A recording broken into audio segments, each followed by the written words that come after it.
Yeah, so I did a session with Paul a while ago.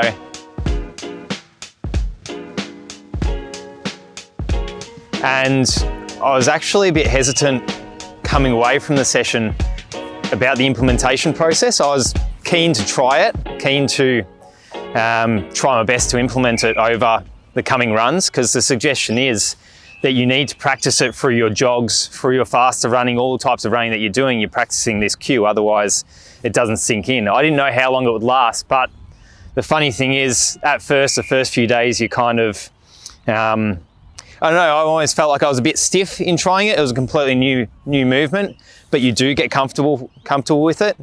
And then all of a sudden, like, the days, they turn into weeks, they turn into months, and you're still doing this cue. And I think it was almost a year ago that I practiced this, the open, closed scapula, also with the swinging arms.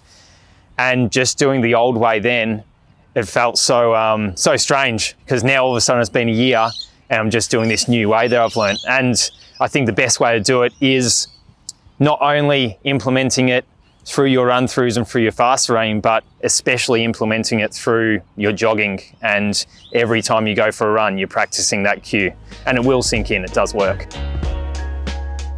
Yeah, probably after 3 weeks or so, I reckon I sort of stopped trying to do it and I was just doing it.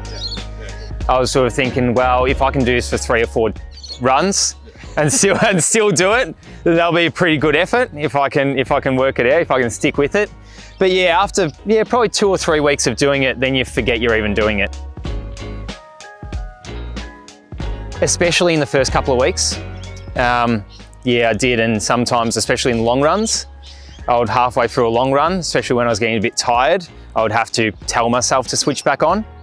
I think even I went for a run, like maybe 2 weeks in, half-hour run, and 20 minutes in, I thought, oh shit, I haven't been doing, oh no, I haven't been doing my new technique, new technique for 20 minutes, and then switch on the last 10 minutes and then remember it again. So it really is telling yourself each time you go for a run. But yeah, I think about 2 or 3 weeks, then I could stop telling myself and it just worked.